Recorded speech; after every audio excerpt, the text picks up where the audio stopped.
नमस्कार दोस्तों, मेरा नाम है भाईचंद्र। ब्रह्मांड सिद्धि एस्ट्रो में आप सभी का स्वागत है। आज के इस वीडियो में हम चर्चा करेंगे कन्या राशि का 2024 का संपूर्ण वर्षफल। कैसे होंगे ग्रह योग, कैसे होंगे ग्रहों के राशांतर और वो आपके राशि पर किस प्रकार से प्रभाव करने वाले हैं। कौन से निर्णय आपको लेने हैं, कौन से निर्णय आपको टालने हैं, आपके जीवन का ऐसा कौन सा क्षेत्र है जो कि सबसे ज्यादा प्रभावित होने वाला है। उसी प्रकार हर एक क्षेत्र में ये जो वर्षफल है वो किस प्रकार से आप अनुभव कर सकते हो, सभी के बारे में डिटेल में चर्चा इस वीडियो में हम करने वाले हैं। अपना ये चैनल है ब्रह्मांड सिद्धि एस्ट्रो। इस चैनल पर मेष राशि से लेकर मीन राशि तक की जो सभी 12 राशियां हैं, इन सभी 12 राशियों का 2024 का वर्षफल क्या होगा, इस विषय पर वीडियो अपलोड हो रहे हैं। आप उसका आनंद जरूर लीजिए। तो आज के इस वीडियो में हम चर्चा करेंगे कन्या राशि के बारे में। सबसे पहले हम चर्चा करेंगे ग्रहों के जो राशांतर है उसके जो प्रभाव है या फिर उसके जो परिणाम है वो किस प्रकार से मिलने वाले हैं। उसके बाद हम चर्चा करेंगे कि आपके जीवन का हर एक क्षेत्र किस प्रकार से प्रभावित हो सकता है। तो सबसे पहले ग्रहों के जो राशांतर उसके बारे में अगर देखा जाए, मंगल ग्रह के बारे में पहले हम सोचेंगे या फिर देखेंगे। तो जो मंगल ग्रह है वो आपके राशि के लिए सबसे महत्वपूर्ण है और मंगल ग्रह की यह खासियत है कि मंगल ग्रह जिस भी स्थान में जाता है उस स्थान से रिलेटेड कोई ना किसी प्रकार के पॉजिटिव या फिर नेगेटिव साइन जरूर देता है और उसके जो परिणाम होते हैं वो आप अनुभव भी कर सकते हो। तो सबसे पहले हम मंगल ग्रह के बारे में अगर देखा जाए तो ये जो मंगल ग्रह है वो आपके राशि के लिए नंबर 1 का अशुभ फलदायी ग्रह माना जाता है, क्योंकि आपके राशि का जो स्वामी है बुध और जो मंगल है वह नैसर्गिक शत्रु ग्रह है। उसी प्रकार ये जो मंगल है वो आपके राशि का अष्टम और तृतीय स्थान का मालिक भी है, तो उस लिहाज से भी देखा जाए तो जो मंगल है वो अशुभ ग्रह माना जाएगा। तो सबसे पहले ये जो मंगल ग्रह है उसके बारे में अगर देखा जाए तो ये जो मंगल है वो आपके अब भी मतलब जनवरी में आपके चतुर्थ भाव में भ्रमण कर रहा है और दिनांक 6 फरवरी के बाद यह आपके पंचम भाव में भ्रमण करेगा। तो अब जो समय है उसमें अगर आप देखोगे तो घर के जो लोग हैं उनके साथ छोटी-मोटी बातों को लेकर टकराव हो सकती है या फिर घर के जो लोग हैं उनके स्वास्थ्य के बारे में समस्याएँ सामने आ सकती है। तो आपको खुद पर थोड़ा-सा कंट्रोल करना होगा। घर की जो बातें हैं थोड़ी-सी ज़्यादा आपको लग सकती है कि फैमिली में छोटे-मोटे प्रॉब्लम हो रहे हैं। तो उसी का अनुभव करीबन वो संपूर्ण यह जो जनवरी महीना है उसमें आप ले सकते हो। उसी प्रकार यह जो मंगल है जैसे ही आपके पंचम भाव में चला जाएगा, तो सबसे पहली और महत्वपूर्ण बात होगी कि अगर आप किसी के रिलेशनशिप में हैं तो वहां पर छोटी-मोटी बातों को लेकर तकरार हो सकती है। अब ये जो तकरार है थोड़ी बढ़ भी सकती है। आपको आपको इसके बारे में थोड़ा ध्यान देना होगा। लेकिन ये जो मंगल है वो आपके पंचम भाव में उच्च का हो जाता है, तो उस लिहाज से इसके कुछ शुभ परिणाम भी मिलेंगे। जैसे कि अगर आप शेयर मार्केट में ट्रेड करते हो, तो कुछ अच्छे लाभ वगैरह मिल सकते हैं। उसी प्रकार ईज़ी मनी मिलने की संभावना भी इन दिनों में ज़्यादा बन रही है। उसी प्रकार जो विद्यार्थी वर्ग है, उनके लिए भी जो जो ये जो मंगल है वो बहुत ही ज़्यादा शुभ फलदायी साबित होगा। सिर्फ़ आपको स्वयं के स्वास्थ्य के बारे में थोड़ा ध्यान देना होगा, क्योंकि ये जो मंगल है चतुर्थ दृष्टि से आपके अष्टम भाव को देख रहा है, सप्तम दृष्टि से ये आपके लाभ भाव को देख रहा है और अष्टम दृष्टि से ये आपके व्यय भाव को भी देख रहा है। तो यहाँ पर आपको खुद के स्वास्थ्य के बारे में थोड़ा ध्यान देना होगा। उसी प्रकार जो विद्यार्थी वर्ग है, उनके लिए ये जो समय है मतलब करीबन 6 फरवरी से लेकर 15 मार्च तक का जो समय है, वो काफ़ी ज़्यादा शुभ फलदायी साबित होगा। इसके बाद हम चर्चा करेंगे कि यह जो मंगल है करीबन 16 मार्च से लेकर 23 अप्रैल तक का जो समय है उसमें यह आपके षष्ठ भाव में भ्रमण करेगा और वहीं पर शनि भी विराजमान है। तो शनि और मंगल ये जो दो पाप ग्रह है वो आपके षष्ठ भाव में विराजमान है, तो षष्ठ भाव से रोग, शत्रु या फिर जो मामा का जो सुख होता है वो देखा जाता है। तो हालाँकि यहाँ पर यदि एक पाप ग्रह होगा तो ठीक माना जाता है, लेकिन यहाँ पर आपके 2 पाप ग्रह आ जाएँगे मतलब दिनांक 16 मार्च से लेकर करीबन 23 अप्रैल तक का जो समय है, उसमें आपको स्वयं के स्वास्थ्य के बारे में ध्यान देना बहुत ही ज़्यादा आवश्यक होगा। और वैसे भी देखा जाए तो आपके राशि के जो व्यक्ति होते हैं, किसी न किसी प्रकार के प्रॉब्लम आपको होते ही रहते हैं, खास करके पेट या पीठ से रिलेटेड जो प्रॉब्लम है थोड़े ज़्यादा होते हैं। तो आपको इन दिनों में स्वास्थ्य के बारे में ध्यान देना होगा, जहाँ पर आप काम करते हो, नौकरी करते हो या फिर व्यवसाय करते हो, वहाँ पर के जो गुप्त शत्रु होंगे उनसे भी थोड़ा-सा बचना होगा। तो ये जो बात है वो आपको ध्यान में लेनी बहुत ही ज़्यादा आवश्यक है। लेकिन यहाँ पर एक बात काफ़ी अच्छी है कि जो भी आपका कार्यक्षेत्र है वहाँ पर आपका जो दमखम है वो देखा जाएगा। मतलब आपके अपोज़ में जो लोग हैं उन पर विजय प्राप्त कर सकते हो। मतलब उनके ऊपर ओवर पावर कर सकते हो, जो कि काफ़ी अच्छी बात है। लेकिन स्वास्थ्य की जो समस्या है उस पर ध्यान देना बहुत ही ज़्यादा आवश्यक होगा। इसके बाद ये जो मंगल है करीबन 24 अप्रैल से लेकर 20 जून तक का जो समय है उसमें ये जो मंगल है वो आपके सप्तम भाव में भ्रमण करेगा। तो सप्तम भाव का जो मंगल है वो शुभ फलदायी माना नहीं जाता और यहाँ पर राहु भी विराजमान है। तो ये जो पर्टिकुलर पैच है या फिर कालावधि है करीबन 24 अप्रैल से लेकर 20 जून तक का, उसमें अगर आप विवाहित हो तो आपकी जो वैवाहिक जोड़ीदार है उनके स्वास्थ्य के बारे में ध्यान देना होगा। उसी प्रकार आप में उनमें उनमें छोटी-मोटी बातों को लेकर गलतफ़हमी की वज़ह से प्रॉब्लम कॉम्प्लिकेशन ज़्यादा बढ़ सकते हैं। तो उनके स्वास्थ्य के बारे में और गलतफ़हमी जो बातें हैं, उस पर ध्यान देना बहुत ही ज़्यादा आवश्यक है। इसका जो सीधा-सीधा परिणाम आपके विवाह सुख पर भी हो सकता है, तो थोड़ा-सा आपको चौकन्ना रहना आवश्यक होगा। उसी प्रकार करीबन 21 जून से लेकर यह जो करीबन 21 जून से लेकर 12 जुलाई तक का जो समय है, इसमें ये जो मंगल है, वो आपके अष्टम भाव में भ्रमण करेगा। अब ये जो अष्टम भाव का मंगल है, यदि भी वो स्वयं की राशि में है, मतलब मेष राशि में, लेकिन आपके राशि के लिए या फिर इस स्थान के लिए वो अशुभ फलदायी माना जाता है। तो स्वास्थ्य की जो समस्याएँ हैं, वो आपको बनी रहेगी और यहाँ पर गुरु भी विराजमान है। तो 2-3 बातें हैं, उस पर थोड़ा-सा स्वास्थ्य की जो समस्याएँ हैं, वो खास खास करके ज़्यादा आ सकती है। उसी प्रकार जो भी मतलब गृहिणी वर्ग है, उनके लिए भी ये बात थोड़ी महत्वपूर्ण हो जाती है कि गृहिणी वर्ग है, उनके जो इन-लॉज़ हैं, उनके साथ छोटी-मोटी बातों को लेकर तकरार हो सकती है। लेकिन यहाँ पर एक बात पॉज़िटिव भी है कि आपको ईज़ी मनी मिलने की संभावना बहुत ही ज़्यादा बन रही है। आपको स्वयं के स्वास्थ्य के बारे में थोड़ा ध्यान देना होगा। उसी प्रकार करीबन 13 जुलाई से लेकर 27 अगस्त तक का जो समय है, उसमें ये जो मंगल है, ये मंगल आपके भाग्य भाव में भ्रमण करेगा। अब ये जो भाग्य भाव का भ्रमण है, वो कई मायनों में शुभ फलदायी हो सकता है, खास करके आपका घूमना-फिरना बहुत ही ज़्यादा हो सकता है। और उन्हीं दिनों में जो गुरु है, वो भी आपके भाग्य भाव में भ्रमण करेगा। हालाँकि गुरु का जो राशांतर है, मतलब करीबन 2 मई के बाद का जो गुरु का राशांतर है, वो आपके लिए बहुत ही ज़्यादा शुभ फलदायी साबित होगा। तो ये जो हम मंगल की बात कर रहे थे कि मंगल भी वहाँ आपके भाग्य भाव में होगा और गुरु भी आपके भाग्य भाव में होगा। तो इस लिहाज से देखा जाए तो पिछले करीबन 1 डेढ़ साल से जो भी प्रॉब्लम कॉम्प्लिकेशन आपके लिए बन रहे हैं, वो काफ़ी मायनों में सुलझते हुए नज़र आएँगे। स्ट्रेस टेंशन काफ़ी मायनों में नॉर्मल होता हुआ नज़र आएगा। उसी प्रकार ये जो मंगल जैसे ही आपके दशम भाव में भ्रमण करेगा, मतलब 27 अगस्त से लेकर करीबन 20 अक्टूबर का जो समय है, उसमें ये जो मंगल है, वो आपके दशम भाव में भ्रमण करेगा। हालाँकि जो मंगल है, वो अशुभ ग्रह है, लेकिन दशम भाव में कोई भी जो पाप ग्रह होता है, वो शुभ फल देता ही है। मतलब जो भी आपका कार्य क्षेत्र है, उससे रिलेटेड कई अच्छे अपॉर्च्युनिटी वगैरह आ सकते हैं और सबसे महत्वपूर्ण बात, कार्य क्षेत्र से रिलेटेड आप अपनी छवि छोड़ जाते हो। मतलब कार्य क्षेत्र को जो भी महत्वपूर्ण बातें होती हैं, जैसे कि हार्ड वर्किंग है, एम्बिशियस नेचर है, तो ये जो सभी बातें हैं, वो इनमें आप देखा और आपका जो कॉन्फिडेंस है, वो काफ़ी अच्छा देखा जाएगा। हालाँकि जैसे मंगल आपके दशम भाव में आ जाएगा, तो यहाँ पर मतलब जहाँ पर आप काम करते हो, नौकरी करते हो या फिर व्यवसाय करते हो, वहाँ पर के जो लोग होंगे या फिर वरिष्ठ होंगे, उनके साथ छोटी-मोटी बातों को लेकर तकरार हो सकती है। लेकिन इससे ज़्यादा कुछ परिणाम आपका जो भी कार्यक्षेत्र है उस पर नहीं पड़ेगा, लेकिन आप बहुत ज़्यादा एक्टिव नज़र आओगे। उसी प्रकार दिनांक 21 अक्टूबर के बाद यह जो मंगल है, वो आपके लाभ भाव में भ्रमण करेगा कर्क राशि में।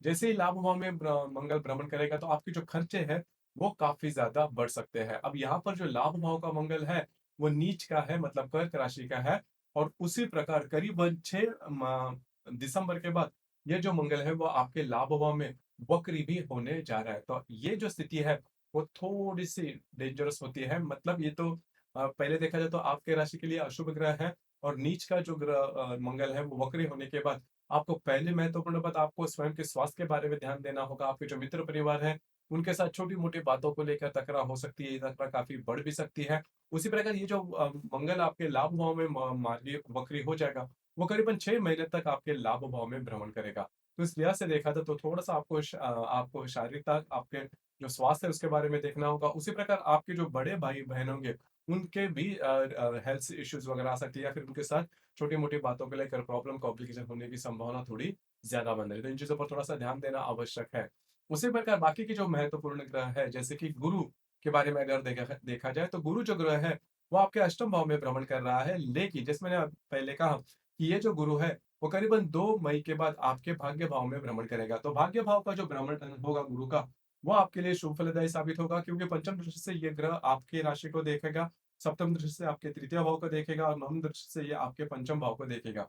तो करीबन मई के बाद का जो समय है, वो आपके लिए बहुत ही ज़्यादा शुभ फलदायी साबित होगा। पिछले करीबन 1 डेढ़ साल से जो भी प्रॉब्लम चल रहे हैं, वो काफ़ी मायनों में कम होते हुए नज़र आएँगे। और सबसे महत्वपूर्ण बात आपकी राशि के लिए जो कॉन्फिडेंस होता है, वो देखा जाएगा और जो काम आप करोगे, उसमें सफलता मिलने की संभावना काफ़ी ज़्यादा बढ़ाएगा ये गुरु, जो कि बहुत ही अच्छी बात होगी। उसी प्रकार जो गर्भवती महिला, उनके लिए भी ये जो गुरु है, वो काफ़ी ज़्यादा पॉज़िटिव होता हुआ नज़र आएगा।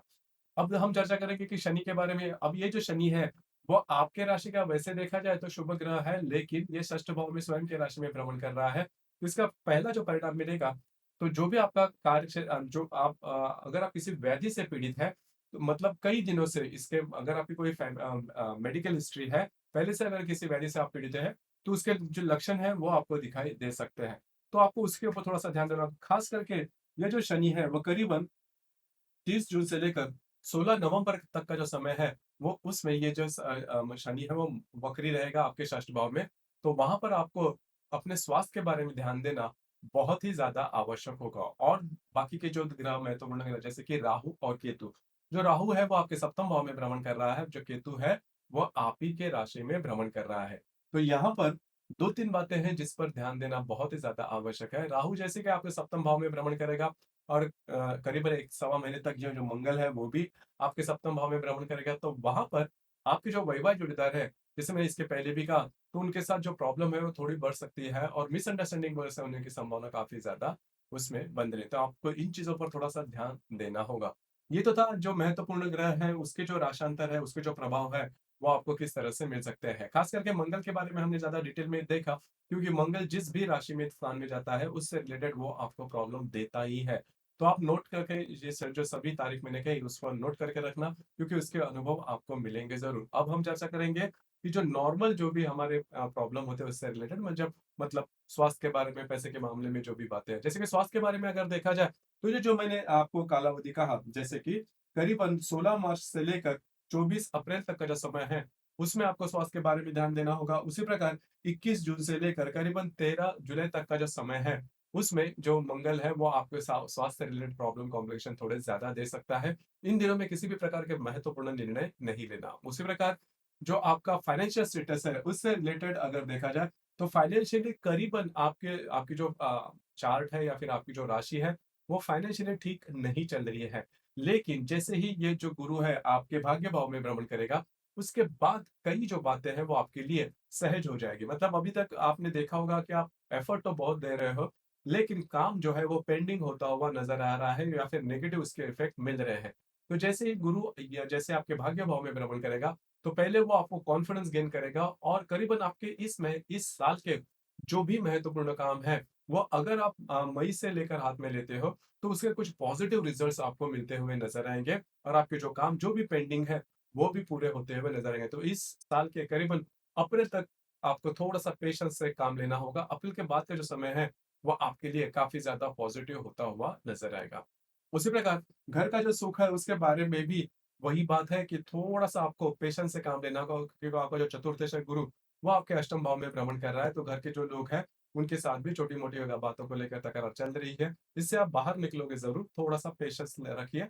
करीबन मई के बाद का जो समय है, वो आपके लिए काफ़ी अच्छा देखा जाएगा। वैसे देखा जाए तो जनवरी में ये जो बात है, घर के जो लोग हैं, उनके साथ जो प्रॉब्लम कॉम्प्लिकेशन है, वो काफ़ी ज़्यादा बढ़ सकते हैं। थोड़ा-सा कंट्रोल से आपको काम कर लेना होगा। और दूसरा ज़्यादा महत्वपूर्ण बात आपके लव लाइफ के बारे में या फिर रिलेशनशिप के मामले में अगर देखा जाए, तो करीबन 6 फरवरी से लेकर 16 मार्च तक का समय है, उसमें अगर आप किसी के रिलेशनशिप में हैं, तो वहाँ पर प्रॉब्लम कॉम्प्लिकेशंस आने की संभावना थोड़ी ज़्यादा बन रही है। लेकिन सिर्फ़ आपको 1 डेढ़ महीना इसके आगे थोड़ा ध्यान देना होगा, क्योंकि जो गुरु की जो नवम दृष्टि है, मतलब मई से लेकर जो समय है, वो आपके लिए बहुत ही ज़्यादा नॉर्मल रहेगा, ठीक-ठाक रहेगा, कोई बड़ी दिक्कतों का सामना आपको करना नहीं पड़ेगा। तो ये बात थोड़ी-सी स्पेशल हो जाती है, तो चिंता ना करें। उसी प्रकार अगर आप शेयर मार्केट में ट्रेड करते हो, तो करीबन अप्रैल तक किसी भी प्रकार के मेजर रिस्क नहीं लेना। अप्रैल के बाद का जो समय है उसमें आपको लॉन्ग टर्म में कुछ अच्छे लाभ वगैरह मिलने की संभावना बहुत अच्छी बन रही है। तो इन चीज़ों पर थोड़ा-सा ध्यान दीजिए। उसी प्रकार विवाह सुख के मामले में अगर देखा जाए, तो करीबन 24 अप्रैल से लेकर 21 जून तक का जो समय है, उसमें आपके जो वैवाहिक जोड़ीदार है, उनके साथ छोटी-मोटी बातों को लेकर तकरार हो सकती है। मिसअंडरस्टैंडिंग इसमें बहुत ही ज़्यादा देखी जाएगी, बस आपको उसी के ऊपर थोड़ा-सा ध्यान देना आवश्यक है। उसी प्रकार जो भी आपका कार्यक्षेत्र है, उससे रिलेटेड भी अगर देखा जाए, तो करीबन 27 अगस्त से लेकर 21 अक्टूबर तक का जो समय है, उसमें जो भी आपका कार्यक्षेत्र है, वहाँ पर के जो लोग होंगे, उनके साथ छोटी-मोटी बातों को लेकर तकरार हो सकती है। लेकिन आपकी जो राशि है उसमें स्पेशलिटी यही है कि आपकी जो राशि है काफ़ी ज़्यादा अलर्ट रहती है। छोटी-मोटी बातों को लेकर बहुत ज़्यादा सेंसिटिव रहती है आपके, और आपकी जो बौद्धिक है वो भी काफ़ी अच्छी है। तो जो भी मैंने अभी बातें गिनवाई, अगर आप इसे अच्छी तरह से ध्यान में रखते हुए अपना जो शेड्यूल है वो अगर लेते हो, तो आपको कोई किसी भी प्रकार की बड़ी दिक्कतों का सामना करना नहीं पड़ेगा। अब हम चर्चा करेंगे ग्रह योगों के बारे में, ग्रह योग के जो परिणाम है वो किस प्रकार से आपको मिल सकते हैं। जैसे कि दिनांक 29 फरवरी को रवि और शनि की युति होने जा रही है आपके षष्ठ भाव में। अब ये जो रवि है वो आपका व्यय है, शनि जो है वो आपके षष्ठ भाव में है। दोनों की जो युति है वो आपके षष्ठ भाव में होने जा रही है दिनांक 29 फरवरी को। तो यहाँ पर पहली सबसे महत्वपूर्ण बात, इन दिनों के आसपास मतलब करीबन 27 तारीख से लेकर 2-3 मार्च तक का जो समय है, किसी भी प्रकार के महत्वपूर्ण निर्णय बिल्कुल भी नहीं लेना। ऐसे निर्णय जिसकी वजह से आपके जीवन की दिशाएं बदल जाए, या फिर जो भी आपका कार्य क्षेत्र है उससे रिलेटेड या फिर डॉक्यूमेंट से रिलेटेड कोई भी बात बिल्कुल भी नहीं करना। अगर आप विवाहित हो तो आपके जो वैवाहिक जोड़ीदार है उनके स्वास्थ्य से रिलेटेड भी प्रॉब्लम आ सकते हैं। तो ये जो रवि शनि की युति आपके षष्ठ भाव में होने जा रही है, वो आपको स्वास्थ्य के बारे में, और दूसरी बात आपका जो भी कार्य है उससे रिलेटेड बहुत बड़ी कोई प्रॉब्लम आपको लेके आ सकता है। तो अगर आप थोड़ा-सा अलर्ट रहते हो, तो जो प्रॉब्लम है वो एक्सट्रीम तक नहीं जाएगी। इन चीज़ों पर थोड़ा-सा ध्यान देना होगा। आपका जो माइंडसेट है वो भी इन दिनों में थोड़ा बदल सकता है। उसी प्रकार दिनांक 10 अप्रैल को मंगल और शनि की युति भी होने जा रही है। अब ये मंगल शनि की जो युति है, जो कि 10 अप्रैल को होने जा रही है, वो उससे भी ज़्यादा डेंजरस हो सकते हैं, खास करके आपके स्वास्थ्य के बारे में। आपका मानसिक या फिर शारीरिक स्वास्थ्य इससे बहुत ज़्यादा अफ़ेक्ट हो सकता है। ध्यान रखिए, कटना, चिढ़ना इस प्रकार की जो बातें हैं, वो भी होने की संभावना थोड़ी ज़्यादा बन रही है। उसी प्रकार इन दिनों में मतलब इमोशंस में जाकर ऐसे कोई आप निर्णय ले सकते हो जिसकी वजह से आपके जीवन में बहुत बड़ा बदलाव आ सकता है। तो ये जो सब पर्टिकुलर 10 अप्रैल मतलब करीबन 7 अप्रैल से लेकर 13-14 अप्रैल तक का जो समय है, उसमें आपको बहुत ही ज़्यादा चौकन्ना रहना होगा। इसी प्रकार दिनांक 19 तारीख को 19 मई को रवि और गुरु की युति होने जा रही है। अब ये जो रवि गुरु की युति जो कि आपके भाग्य भाव में होगी, वो आपके लिए बहुत ही ज़्यादा शुभ फलदायी साबित होगी। खास करके इन दिनों में आपका घूमना-फिरना ज़्यादा हो सकता है। उसी प्रकार जो भी आपका कार्य क्षेत्र है उससे रिलेटेड कहीं बाहर घूमना-फिरना या फिर उससे रिलेटेड कुछ अच्छी खबर आपको मिल सकती है। आपका जो कॉन्फिडेंस है वो भी काफ़ी अच्छा देखा जाएगा। उसी प्रकार धार्मिक स्थल या फिर इस तरह की जो बातें इसमें घूमना-फिरना, ये जो बातें हैं वो होने की संभावना काफ़ी ज़्यादा बन रही है। तो रवि गुरु की जो युति है, जो कि आपके भाग्य भाव में होगी, वो आपके लिए शुभ फलदायी साबित होगी। लेकिन इसी दिन पर मतलब दिनांक 19 मई को ही मंगल और राहु की युति भी आपके सप्तम भाव में होने जा रही है। तो अगर आप विवाहित हो तो वहाँ पर आपके जो विवाह सुख के बारे में या फिर आप में और वैवाहिक जोड़ीदार उनमें जो इंटरेक्शन होगा, उसके प्रति आपको काफ़ी ज़्यादा सतर्क रहना होगा, क्योंकि मिसअंडरस्टैंडिंग बहुत ज़्यादा हो सकती है। उसी प्रकार इस साल के करीबन 15 मई तक, 15 मार्च से लेकर 15 अप्रैल तक का जो समय है, उसमें आपको जो विवाह आपके जो वैवाहिक सुख है, उसमें थोड़ा-सा देखना होगा। वैवाहिक सुख के बारे में जो कि कोई ग्रहण कालावधि है, जो कि आपके सप्तम भाव में होगा, तो उसमें आपको थोड़ा-सा मतलब अगर आप विवाहित हो तो आपके जो आप में और आपके वैवाहिक जोड़ीदार है, उनके जो रिलेशनशिप है, वो ज़्यादा ट्रबल में आ सकते हैं। उसी प्रकार करीबन 15 सितंबर से लेकर 15 अक्टूबर तक का जो समय है, उसमें आपको खुद के स्वास्थ्य के बारे में ध्यान देना बहुत ही ज़्यादा आवश्यक होगा। स्वास्थ्य से रिलेटेड प्रॉब्लम थोड़े ज़्यादा आ सकते हैं।